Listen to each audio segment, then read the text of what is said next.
¿Qué tal, Rodolfo? Muy buenos días a ti y a tu auditorio. Un placer platicar como siempre contigo, Beatriz. Ya te vi en Delicias, en Chihuahua, en un acto, una manifestación, un acto de apoyo, de solidaridad a los agroproductores del estado de Chihuahua. Te felicito, Beatriz, por ese activismo y sobre todo por esa solidaridad que estás mostrando ante una embestida desde el estado.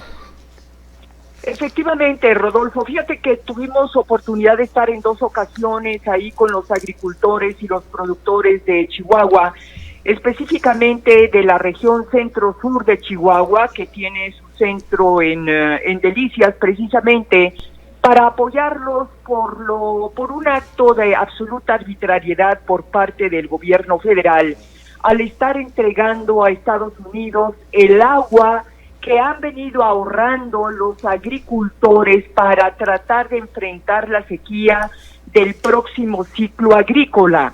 El presidente de la República, pasando por encima de lo que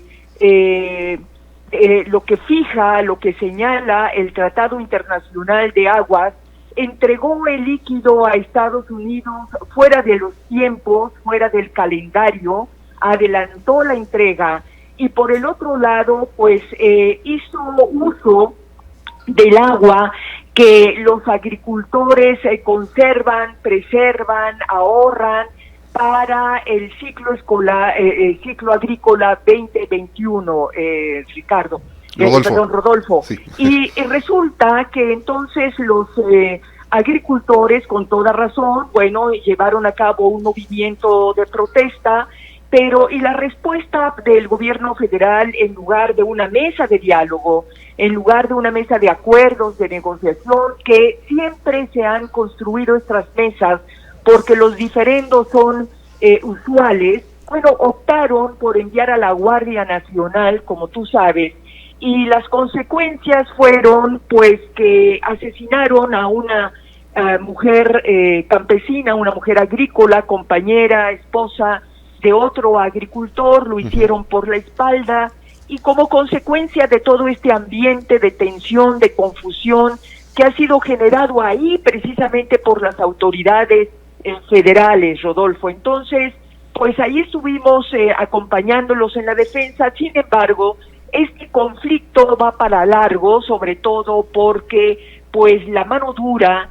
la intransigencia, el autoritarismo del gobierno federal es con lo que se pretende resolver algo que podría tener consecuencias sociales y económicas para la región muy importantes.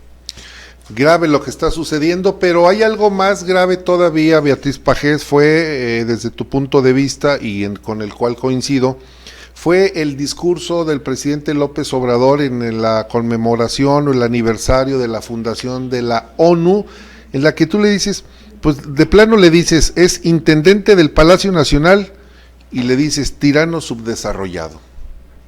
Bueno, sí, porque fíjate que efectivamente con motivo del 75 aniversario de las Naciones Unidas, donde pues una buena cantidad, prácticamente todos los jefes de Estado, todos los países que pertenecen a Naciones Unidas, pues se les pidió grabar un mensaje para conmemorar este aniversario, y era sin duda una gran oportunidad para que el gobernante de un país pudiera hacer propuestas muy avanzadas, muy de cara a lo que está sufriendo en este momento el mundo como consecuencia de la pandemia, como consecuencia de la crisis económica, y además porque, bueno, el mundo está sin duda en este momento necesitado de presentar, de que se comience a conformar los lineamientos de un nuevo orden económico, social, político, internacional. Sin embargo, pues mientras que por ejemplo, Emmanuel Macron de Francia o una Angela Merkel de Alemania, pues hablaban de los desafíos impuestos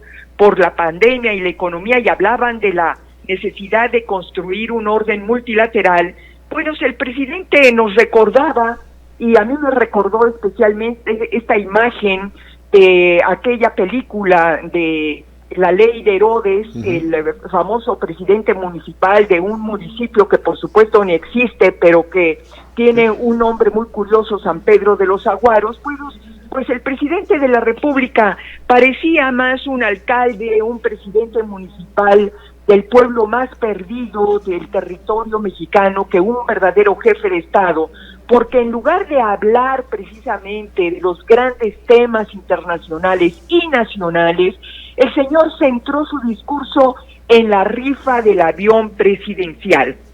Es algo que verdaderamente te daba pena, te daba lástima por el país, al saber que tenemos un presidente tan disminuido en su calidad y capacidad intelectual, política e incluso moral, Rodolfo. Sí, y la portada de la revista Siempre, la cual diriges, pues es esa, la imagen, la mala imagen del presidente. Digo, habrá quienes digan, ¿qué importa que traiga o que tenga en ese momento el cuello de la camisa de fuera, el saco grande y, como dices, hundido en el sillón? Pero la forma es fondo. Claro, sin duda, es decir, tú no eres un ciudadano común y corriente, eres el presidente de un país, representas a un país, representas a millones de mexicanos y lo tienes que hacer con absoluta dignidad, porque tu imagen es el reflejo no solamente de ti mismo, eres el reflejo y el espejo de una nación que merece respeto. Claro. Y como te insisto, en lugar de hablar, por ejemplo, de dejar bien parada la política exterior mexicana, que como tú sabes ha tenido una gran historia, una gran tradición, que fue promotora de tratados importantísimos, como fue el Tratado para la Proscripción de Armas Nucleares en América Latina, cuyo promotor recibió el Premio Nobel de la Paz, un país que en su momento firmó la Carta de las Naciones Unidas de San Francisco para crear la Corte Internacional de Justicia, o la que promovió la Carta de Derechos y Deberes Económicos de los Estados. Bueno, pues quedó todo esto reducido con el presidente López Obrador a un discurso que más parecía un vulgar vendedor de billetes de lotería que un jefe de Estado de un país muy importante, de uno de los países más importantes del continente americano, hablando absolutamente de una tontería que ni siquiera satisface y ha venido interesando a los mexicanos, ni siquiera a los mexicanos más pobres a los que dice él gobernar y representar, porque recordaremos que nadie quiso comprar billetes de lotería y tuvieron que obligar a los funcionarios del gobierno de la 4T a comprarlos para que el presidente no quedara mal. Sí, lamentable esa situación. Beatriz Pajes, ¿te puedo robar un comentario más? Sí, por supuesto. ¿Qué opinión te merece el plantón que tiene en este momento el grupo Frena en el Zócalo de la Ciudad de México, en el que señalan los señores, el fundador de este movimiento, Gilberto Lozano, con quien ya hemos platicado en otras ocasiones, que nos dice, no nos retiramos hasta que López Obrador renuncie? Evidentemente hay aspectos encontrados. Él dice que hay un artículo de la ley en el que si el pueblo lo solicita, pues él tiene que renunciar. Por otro lado sale la secretaria de Gobernación, Olga Sánchez Cordero, y dice, los cargos públicos son irrenunciables. Pero el tema, más allá de la legalidad que pueda existir en la petición, es el sentido de justicia. Es decir, a ver, ya no te queremos, presidente, vete.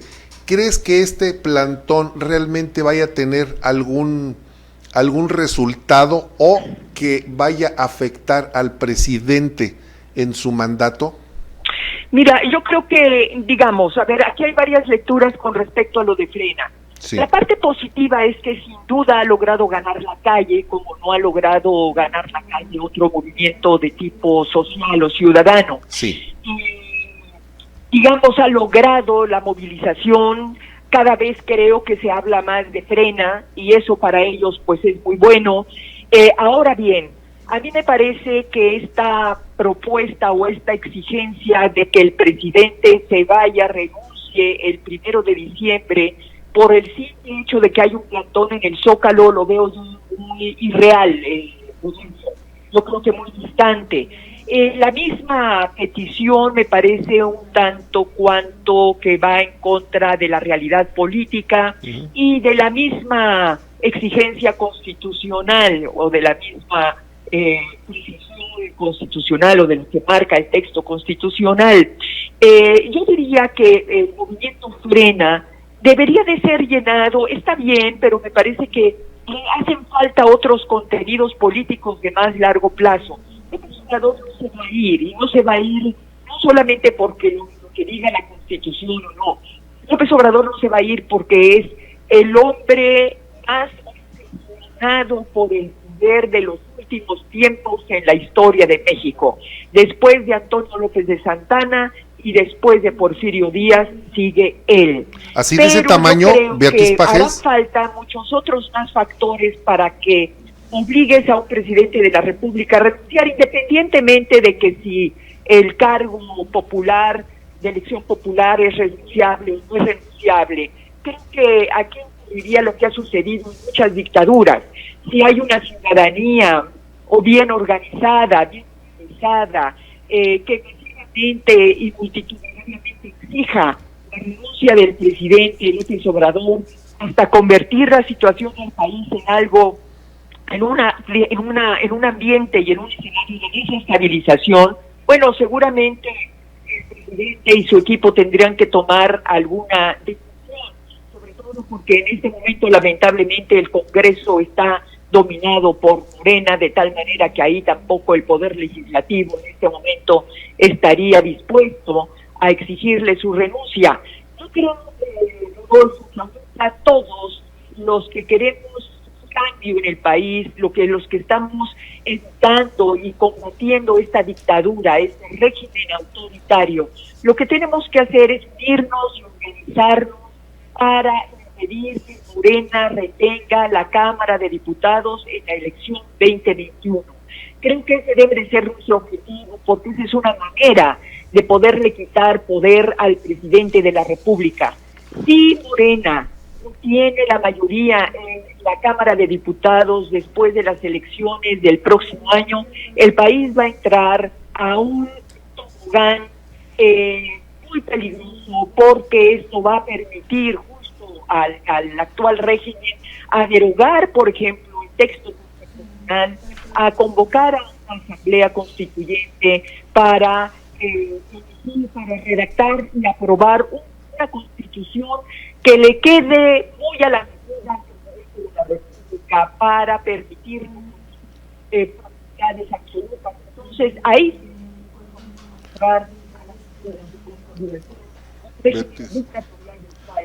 podemos no salir dentro de mucho tiempo. Estoy perdiendo un poco tu audio, Beatriz Pajes, Ajá. pero nada más preguntarte, a ver, finalmente señalar, ¿haces ya la analogía? ¿Equiparas a Andrés Manuel López Obrador con Antonio López de Santana y con Porfirio Díaz Mori?